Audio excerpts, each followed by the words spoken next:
ఆదికాండం 5వ అధ్యాయం 32కి వెళ్దాం. నోవహు 500 ఏండ్లు గలవాడై షేమును, హామును, యాపెతును కనెను. దాని తర్వాత దేవుడు నేను మనుషుల్ని ఇలా చేసేస్తాను. ఆ తర్వాత అదే అధ్యాయంలో దేవుడు నోవా మీద కృప చూపిస్తాడు. 8 చదవమ్మా ఒకసారి. 6:8. అయితే నోవహు యెహోవా దృష్టి యందు కృప పొందినవాడాయన. 500 సంవత్సరాలకి యెహోవా దృష్టికి కృప పొందారంట. దేవుడు నువ్వు ఓడ కట్టాలి అని చెప్పాడు. అంటే ఇప్పుడు ఓడ రెడీ అయిపోయి జంతువులన్నీ వెళ్ళిపోయి ఇక వరద స్టార్ట్ అయ్యేటప్పటికి నోవాకి ఎంతంట వయసు? 6వ వచనము 7:6. ఆ జలప్రవాహము భూమి మీదికి వచ్చినప్పుడు నోవహు 600 ఏండ్లవాడు. అంటే నోవా ఓడ ఎన్నేళ్ళు కట్టాడు? 500, ఇక్కడ 600. 600 minus 500, 100 years he built that. 100 ఏళ్ల విధేయత. అందరూ అని ఉంటారు, ఏం వర్షం వస్తుందయ్యా, ఇప్పుడు దాకా రాని వర్షం ఎలాగొస్తుందని. ఆ విశ్వాసుల్ని తట్టుకుంటూ 100 ఏళ్ళు కట్టాడంట. 100 years of obedience, persistent obedience. Not necessarily perfect. Noah is not perfect. గుర్తుపెట్టుకోండి, nobody is perfect. Noah perfect కాదు, అస్సలు కాదు. అబ్రహాం పర్ఫెక్ట్ కాదు, డేవిడ్ పర్ఫెక్ట్ కాదు. Nobody in the Bible except Jesus. He is the only perfect human being ever born on this planet. Okay. So, 100 years Noah built this. And then he was obedient. Noah 100 ఏళ్ళు కట్టాడు. 100 ఏళ్ళ తర్వాత చూద్దాం ఏం జరిగిందో. Let's continue to read from verse 7. అప్పుడు నోవహును అతనితో కూడా అతని కుమారులను అతని భార్యయు అతని కోడండ్రును ఆ ప్రవాహ జలములను తప్పించుకొనుటకై ఆ ఓడలో ప్రవేశించిరి. దేవుడు నోవహునకు ఆజ్ఞాపించిన ప్రకారము పవిత్ర జంతువులలోనూ అపవిత్ర జంతువులలోనూ పక్షులలోనూ నేలను ప్రాకు వాటన్నిటిలోనూ మగది ఆడుది జతలుగా ఓడలోనున్న నోవహునొద్దకు చేరెను. 7 దినములైన తరువాత ఆ ప్రవాహ జలములు భూమి మీదికి వచ్చెను.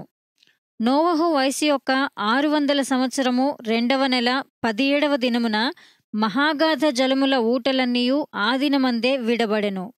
ఆకాశపు తూములు విప్పబడెను. 40 పగళ్లును 40 రాత్రులను ప్రచండ వర్షము భూమి మీద కురిసెను.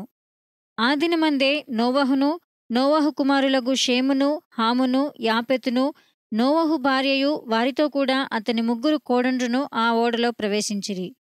వీరే కాదు, ఆయా జాతుల ప్రకారము ప్రతి మృగమును, ఆయా జాతుల ప్రకారము ప్రతి పశువును, ఆయా జాతుల ప్రకారము నేల మీద ప్రాకు ప్రతి పురుగును, ఆయా జాతుల ప్రకారము ప్రతి పక్షియు, నానా విధములైన రెక్కలు గల ప్రతి పిట్టయు ప్రవేశించెను. జీవాత్మగల సమస్త శరీరులలో రెండేసి ఓడలోనున్న నోవహునొద్ద ప్రవేశించెను. ప్రవేశించినవన్నీయు దేవుడు అతనికి ఆజ్ఞాపించిన ప్రకారము సమస్త శరీరులలో మగదియు ఆడుదియు ప్రవేశించెను. అప్పుడు యెహోవా ఓడలో అతని మూసివేసెను. So God shut him in. దేవుడు తర్వాత లోపలికి వెళ్ళిపోయిన తర్వాత God has shut. That's how God finished his work. Everything was fulfilled and finished. Okay, మీరు ఒకటి చూస్తే ఇక్కడ గాడ్ ఈజ్ యూజింగ్ 2 numbers కదా. 7 ఒకటి వాడుతున్నాడు అండ్ 40. చూసారా? హీ వాజ్ యూజింగ్ లైక్, చూడండి ఒకసారి వర్స్ 10. 7 దినములైన తరువాత ఆ ప్రవాహ జలములు భూమి మీదికి వచ్చెను. చూసారా? God was telling in 7 days. ఆదికాండం 7:4. ఎందుకనగా ఇంకను 7 దినములకు నేను 40 పగళ్లును 40 రాత్రులను భూమి మీద వర్షము కురిపించి నేను చేసిన సమస్త జీవరాశులను భూమి మీద you see now God is using 2 numbers. Okay, యేసు ప్రభు వారు కూడా ఫాస్ట్ చేసింది ఎన్ని డేస్? 40 days. మోషే 40 days. You see something is connected. God is using these numbers. But don't be in bondage. Every day is a day. Okay? Don't get addicted.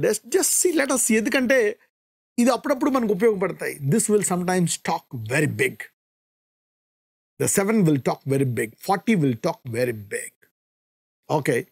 So just keep it in mind. ఒక్కొక్కసారి నీ life cycles అలా మారొచ్చు. 7s and 40s. Okay? You will see. మీరు చూస్తే మోషే కాదు, దావీదు పరిపాలించిన కాలము కూడా 40 సంవత్సరాలు. సౌలు పరిపాలించిన కాలము 40 సంవత్సరాలు. ఇజ్రాయేలు మరి ఎడారిలో తిరిగిన సంవత్సరాలు 40 సంవత్సరాలు. So there is a 40 could be a preparatory time. ఎంతమందికి అర్థమవుతుంది? 40 is a preparatory time. Moses was prepared 40. Israelites, 400 years, they became a nation. 400 సంవత్సరాలు Abraham became a nation. 400 years. So 400 is like a one man becoming a nation. 40. Avuna Moshe Paikel, he prepared. He brought the law. He went again. He prepared. He was preparing. Yesu Prabhu ministry koraku 40 days siddhapaddaru. So 40 could be preparation. Maybe I am giving you a clue now. You can pray for half an hour for 40 days to break a stronghold. Okay? Yeah. రోజుకి నా కోపం పోవాలని గంట ప్రార్థన చేస్తా. So 40 days you will pray for 1 hour. Apart from that time. Okay, so I am giving you a key. Okay. Now, having seen this, చూద్దాం. Continue అమ్మా. 16 చదువుదాం. 7:16. ప్రవేశించినవన్నీయు దేవుడు అతనికి ఆజ్ఞాపించిన ప్రకారము సమస్త శరీరులలో మగదియు ఆడుదియు ప్రవేశించెను. అప్పుడు యెహోవా ఓడలో అతని మూసివేసెను. Then God shut him in. Okay. అంటే మేబీ లాస్ట్లో అతనికి ఆ సామర్థ్యం ఇచ్చింది దేవుడే. లాస్ట్లో ఓడకి వెళ్ళిపోయిన తర్వాత మరి ఓడ లాగేసుకున్నట్టున్నాడు. So God has finally did it. Continue. ఆ జలప్రవాహము 40 దినములు భూమి మీద ఉండగా జలములు విస్తరించి ఓడను తేలచేసినందున అది భూమి మీద నుండి పైకి లేచెను. జలములు భూమి మీద ప్రచండముగా ప్రబలి మిక్కిలి విస్తరించినప్పుడు ఓడ నీళ్ల మీద నడిచెను. ఆ ప్రచండ జలములు భూమి మీద అత్యధికముగా ప్రబలినందున ఆకాశం అంతటి క్రిందనున్న గొప్ప పర్వతములన్నీయూ మునిగిపోయెను. 15 మూరల ఎత్తున నీళ్లు ప్రచండముగా ప్రబలెను గనుక పర్వతములను మునిగిపోయెను. అప్పుడు పక్షులేమి, పశువులేమి, మృగములేమి, భూమి మీద ప్రాకు పురుగులేమి, భూమి మీద సంచరించు సమస్త శరీరులేమి, సమస్త నరులేమి చచ్చిపోయిరి. పొడి నేల మీదనున్న వాటన్నిటిలోనూ నాసికారంధ్రములలో జీవాత్మ సంబంధమైన ఊపిరిగలవన్నీయూ చనిపోయెను. You see that? Faith is very, very powerful. విశ్వాసం ప్రకారం నడుచుకున్నవాడు జీవితాంతము చాలామంది ఎన్ని రోగాలున్నా ఎన్ని బాధలున్నా విశ్వాసాన్ని విడిచిపెట్టరు. విశ్వాసానికి గొప్ప బహుమానం ఉంటుంది. ప్రపంచమంతా ఏమన్నా అనుకొని నీవు నీ దేవుణ్ణి గట్టిగా పట్టుకుంటే నువ్వు వేరు, లోకమంతా వేరు. సో లోకాన్ని పెద్ద పట్టించుకోవాల్సిన అవసరం లేదు. Remember, when you are operating in faith, put the world aside. Put the world. That's very, very, very, very important. అందుకే చెప్తా, never compare yourself with anybody. What God says, దేవుడు నువ్వు కరెక్టే, నువ్వు మారాల్సిన పని లేదు.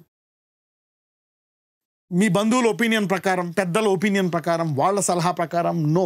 If God tells you, remember, don't take opinion if God tells you. Faith is అంటే ఈ భూమి మీద ఎవరికి జరగపోయినా ఈరోజు నీవు నమ్మింది నువ్వు చూస్తావు. అది తర్వాత లోకం దాన్ని ఫాలో అవుతుంది. Let not crowd of 6 billion people change your destination. ఎంతమందికి అర్థమవుతుంది? Faith is very powerful. Don't compromise in faith. Faith has a very high reward system. ఎవరికైనా సరే అసాధ్యమైన నమ్మి నీ జీవితంలో చేయాలనిపిస్తుంది చూసిన తర్వాత. You want to do something powerful, like what God can do? Think of getting something big. Do something big. Believe big. Powerful. దానికి నువ్వు దేవునితో సంబంధం పెట్టుకోవచ్చు. ప్రభు ఇది ఇలా చేయాలా, అలా చేయాలి, ఇలా చేయాలి. You see that? Let nobody discourage you from your faith. Noah ఎవ్వరి మాట, ఎంతమంది ఈ 100 ఏళ్లలో మరి నోవా గురించి ఒక మాట ఉంటుంది, చూద్దాం. Let me even give you some scriptures about this wonderful person. Okay. Hebrews 11:7. విశ్వాసమును బట్టి నోవహు అదివరకు చూడని సంగతులను గూర్చి దేవుని చేత హెచ్చరింపబడి భయభక్తులు కలవాడై తన ఇంటివారి రక్షణ కొరకు ఒక ఓడను సిద్ధం చేసెను. అందువలన అతడు లోకము మీద నేరస్థాపన చేసి విశ్వాసమును బట్టి కలుగు నీతికి వారసుడాయను. మీరు చూడండి, నోవా విశ్వాసాన్ని బట్టి కలిగి నీతి అంటే దిస్ ఈజ్ ఆల్సో అంటే అబ్రహాము కంటే ముందు కృపావాక్యం అందింది ఎవరికి? నోవాకు కూడా మనం చూసుకోవచ్చు. ఎంతమందికి అర్థమవుతుంది ఇది? Anybody understood this? You see that he was a man by faith. He was righteous by faith, not according to works. క్రియల మూలంగా కాదు. అబ్రహాము దేవుని నమ్మెను అంటే ఇక్కడ కూడా మనము నోవా దేవుని నమ్మెను, అది అతనికి నీతిగా ఎంచబడ్డది. You see that he was a princess of righteousness by faith, not by works, by faith. ఒకవేళ క్రియల మూలంగా అయి ఉంటే నోవా ఫెయిల్ అయ్యేవాడు. అది కూడా he condemn the world what you believe. అవతల వాళ్ళు నేను హేళన చేయొచ్చు, రకరకాల విధాలుగా మాట్లాడవచ్చు. ఇక్కడ మనం if you see that it says that he's also a preacher of righteousness. 2 Peter 2:5, 2 పేతురు 2:5. మరియు ఆయన పూర్వకాలమందున్న లోకమును విడిచిపెట్టక భక్తిహీనుల సమూహం మీదికి జలప్రళయమును రప్పించినప్పుడు నీతిని ప్రకటించిన నోవహును మరి 7 కాపాడెను. నీతిని ప్రకటించిన, bringing in the flood upon the world ungodly, but saved Noah the 8th person, a preacher of righteousness. 8th person, a preacher of righteousness. నా అందుకే దేవుడికి తెలుసు, అందుకే అన్నాడు తర్వాత నేను ఎన్నడూ చేయను, ఎందుకంటే ఇక కొంచెం పర్లేదు. Okay, but some will change. Okay, అనేకులు మారుతారంట. ఓకే, కానీ నాకు తెలిసి ఈ కొత్త నిబంధనలో ఈ కాలంలో నీవు ప్రవచనాలు అద్భుతాలు చేస్తే నీ పంట విస్తారంగా ఉంటుంది. బట్ ఆ కాలంలో అంత చెడుగా ఉండేదేమో. It was so bad at that time maybe. So God has allowed, ఎందుకంటే దేవుడు హృదయాంతరేంద్రియములు తెలిసిన దేవుడు. ఎంతమందికి అర్థమవుతుంది నేను చెప్పేది? So it was not maybe. ఇప్పుడు మీరు సర్వలోకానికి వెళ్ళి సర్వ సృష్టికి స్వార్థ ప్రకటించండి అంటే యూ క్యాన్ డూ ఇట్. ఎందుకంటే దేవుడు ఒక మాట అన్నాడు, అంత్య దినముల్లోనంట సముద్రము నీటితో నిండుకున్నట్లు భూమి జ్ఞానముతో నిండుకుంటుందంట. మనుషులందరూ జ్ఞానంతో నిండుకుంటారంట. ఎంతమందికి అర్థమైంది? Now let me give you one more revolution. ఒక చోటేమో దేవుడు ఏమన్నాడంటే ఇక వీళ్ళెవ్వరూ మారరు కాబట్టి వీళ్ళు చనిపోతారు. They cannot change. That's number 1.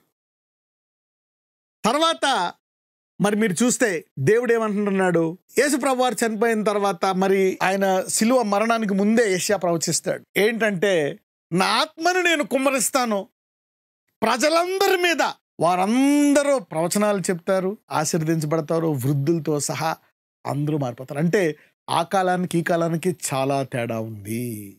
ఎంతమందికి అర్థమవుతుంది? See that. అందుకే you need to know to divide. ఎవరో మారరో, నోవాయే మారలేదు కాబట్టి వీళ్ళు ఇంతే, నో అది వ్యాలిడ్ కాదు. ఇప్పుడు identifying the prophetic seasons by the prophetic word, in what season you are. అందుకే if you only say this, నోవా కాలం ఇప్పుడు అప్లై చేయొచ్చా మీరు? Can you apply this now? అలా ఉండొచ్చు, but God is changing seasons. చూడండి, after the cross lot of change. సిలువ తర్వాత చాలా మార్పు జరిగింది. సిలువకు ముందు వేరు, సిలువ తర్వాత వేరు. అందుకే may God open the eyes of the world to see this great things after the cross. కృపావాక్యము ఎంత ప్రాముఖ్యమైందంటే అంత ప్రాముఖ్యమైంది. ఓకే, యెషయా 53లో అందరికీ తెలుసు కదా. Let's go to Isaiah 53 for a while. Let's read from verse 1. Carry on. మేము తెలియజేసిన సమాచారము ఎవడు నమ్మెను? యెహోవా బాహువు ఎవనికి బయలుపరచబడెను? లేత మొక్కవలెను, ఎండిన భూమిలో మొలిచిన మొక్కవలెను అతడు ఆయన ఎదుట పెరిగెను. అతనికి సురూపమైనను సొగసైనను లేదు. మనం అతని చూచి అపేక్షించినట్లుగా అతని యందు సురూపము లేదు. అతడు తృణీకరింపబడినవాడును, ఆయను మనుషుల వలన విసర్జింపబడినవాడును, వ్యసనాక్రాంతుడుగాను, వ్యాధిని అనుభవించిన వాడుగాను, మనుష్యుడు చూడనొల్లనివాడుగాను ఉండెను. అతడు తృణీకరింపబడినవాడు గనుక మనం అతనిని ఎన్నిక చేయకపోతిమి.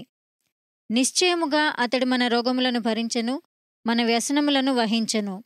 అయినను మొత్తబడినవానిగాను, దేవుని వలన బాధింపబడినవానిగాను, శ్రమనొందినవానిగాను మనం అతనిని ఎంచితిమి. మన అతిక్రమ క్రియలను బట్టి అతడు గాయపరచబడెను, మన దోషములను బట్టి నలుగగొట్టబడెను. మన సమాధానార్థమైన శిక్ష అతని మీద పడెను. అతడు పొందిన దెబ్బల చేత మనకు స్వస్థత కలుగుచున్నది. మనమందరము గొర్రెల వలె త్రోవ తప్పిపోతిమి. మనలో ప్రతివాడును తనకిష్టమైన త్రోవకు తొలగెను. యెహోవా మన అందరి దోషమును అతని మీద మోపెను. మన అందరి దోషము అతని మీద మోపాడంట. ఎంత పవర్ఫుల్ అంటే ఈ చాప్టర్ ఏంటంటే this it divided the planet. అందరు అందుకే డివైడింగ్ ద ట్రూత్ అంటారు. సత్యవాక్యమును సరిగ్గా విభజించడానికి ఇది చాలా ముఖ్యం అనమాట. ఓకే, ఒకసారి అది కూడా చదివేద్దాం. కంటిన్యూ 2-3 వర్సెస్ చదువు. Then I will show you another scripture. అతడు దౌర్జన్యము నొందెను, బాధింపబడినను అతడు నోరు తెరవలేదు. వధకు తేబడి గొర్రెపిల్లయు, బొచ్చు కత్తిరించు వాని ఎదుట గొర్రెయు మౌనంగా ఉండునట్లు అతడు నోరు తెరవలేదు. అన్యాయపు తీర్పు నొందినవాడై అతడు కొనిపోబడెను. అతడు నా జనుల అతిక్రమమును బట్టి మొత్తబడెను కదా. సజీవుల భూమిలో నుండి అతడు కొట్టివేయబడెను. అయినను అతని తరము వారిలో ఈ సంగతి ఆలోచించిన వారెవరు? అతడు మరణమైనప్పుడు భక్తిహీనులతో అతనికి సమాధి నియమింపబడెను. ధనవంతుని యొద్ద అతడు ఉంచబడెను. నిశ్చయముగా అతడు అన్యాయమేమీయూ చేయలేదు. అతని నోట ఏ కపటమును లేదు. అతని నలుగగొట్టుటకు యెహోవాకు ఇష్టమాయెను. ఆయన అతనికి వ్యాధి కలుగజేసెను. అతడు తన్ను తానే అపరాధ పరిహారార్థ బలి చేయగా అతని సంతానము చూచును. అతడు దీర్ఘాయుష్మంతుడగును.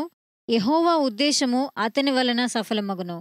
ఆగండి, అండర్లైన్ చేసుకోండి. యెహోవా ఉద్దేశము అతని వల్ల సఫలమగనంటే ఆయన ఉద్దేశాలు చాలా మారిపోతున్నాయి దీని తర్వాత. So God's mind has changed a lot after this sacrifice.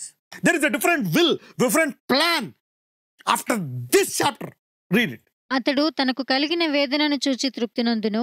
అంటే ఎక్కడ తృప్తి పడలేదో అంటే ఆయన తృప్తి పడక నోవా ప్రజలందరూ నోవా టైంలో ప్రజలను చంపేశాడు. కానీ ఇక్కడ ఎక్కడో సంథింగ్ హ్యాపెన్. ఎంతమందికి అర్థమైంది ఈ chapter about sacrifice? It satisfied God. This is something unique. That's the greatness of Isaiah. He described about Jesus. What has happened? ఏం జరగబోతుంది? గాడ్ అంటే దేవుడి డెసిషన్స్ మారిపోతున్నాయి. నోవా టైంలో తీసుకునే డెసిషన్ తీసుకోండి. ఇప్పుడు అబ్జర్వ్ చేసి ఇప్పుడు ఎప్పుడైతే 53లో ఇది జరిగిందో 5 నుంచి చూద్దాం. 54:5 నుంచి. నిన్ను సృష్టించిన వాడు నీకు భర్త అయి ఉన్నాడు. సైన్యములకు అధిపతియగు యెహోవా అని ఆయనకు పేరు. ఇశ్రాయేలు యొక్క పరిశుద్ధ దేవుడు నీకు విమోచకుడు. సర్వలోకమునకు దేవుడని ఆయనకు పేరు. నిమిషమాత్రము నేను నిన్ను విసర్జించి తిని గొప్ప వాత్సల్యముతో నిన్ను సమకూర్చెదను. మహోద్రేకము కలిగి నిమిషమాత్రము నీకు విముఖుడనైతిని. నిత్యమైన కృపతో నీకు వాత్సల్యము చూపుదును అని నీ విమోచకుడగు యెహోవా సెలవిచ్చుచున్నాడు. అంటే ఇప్పుడు దేవుడు నీ మీద కోపపడడానికి వీల్లేదు. నిత్యమైన కృప. So there is something that is available now which was not available during the time of Noah. Everlasting kindness is available after the cross. So God can never be angry on you. Can you believe it? Noah కాలము తర్వాత దేవుడు నోవాకు బలి ఇచ్చిన తర్వాత ఏం చేస్తాడు? దేవుడు ఇంకెన్నడూ నేను వర తీసుకురానంటాడు. కానీ యేసుప్రభు బలి అయిన తర్వాత అసలు నీ మీద కోపమే పడినంటాడు. యేసుప్రభుని అంగీకరిస్తే ఈ భూలోకము దేవుడు ఉగ్రత పడడానికి వీల్లేదు. You see? Forget about judgment and problem. God cannot even be angry. The cross, the sacrifice of one man, Jesus Christ, very powerful. God is satisfied. Change it God's mind. Cross is for everybody. భూలోకం అంతా satisfy చేసాడు. నువ్వు క్రీస్తుని అంగీకరించావా నీ మీద కోపమే పడు. Come, నెమ్మదిగా నీ అలవాట్లు మారుస్తాను. నెమ్మదిగా నీ బలహీనతలు తీస్తాను. స్టెప్ బై స్టెప్ నిన్ను బాగు చేస్తా. ముందు వచ్చాయి. Everybody come to the church.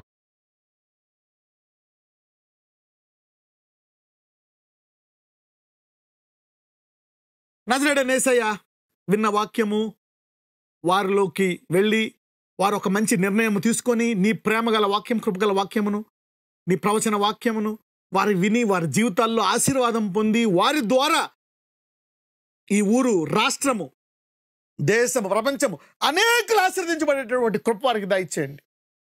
వారిని ముట్టి స్వస్థపరచండి. ఐశ్వర్యాన్ని దయచేయండి. వివాహం జరిగిన వాళ్ళకి వివాహము, జరిగిన వారికి జరిగించండి. రిపోర్ట్లు నార్మల్ తీసుకోవాలండి. దాన్ని స్వస్థపరచండి. అన్ని రంగాల్లో వారిని ఆశీర్వదించి నీ చిత్తానుసారమైనటువంటి ఫలించే అద్భుతకరమైన, సంతోషకరమైన, ఆధిపత్యం గల జీవితం వారికి దయచేయమని ప్రార్థిస్తున్నాము తండ్రి. ఆమెన్.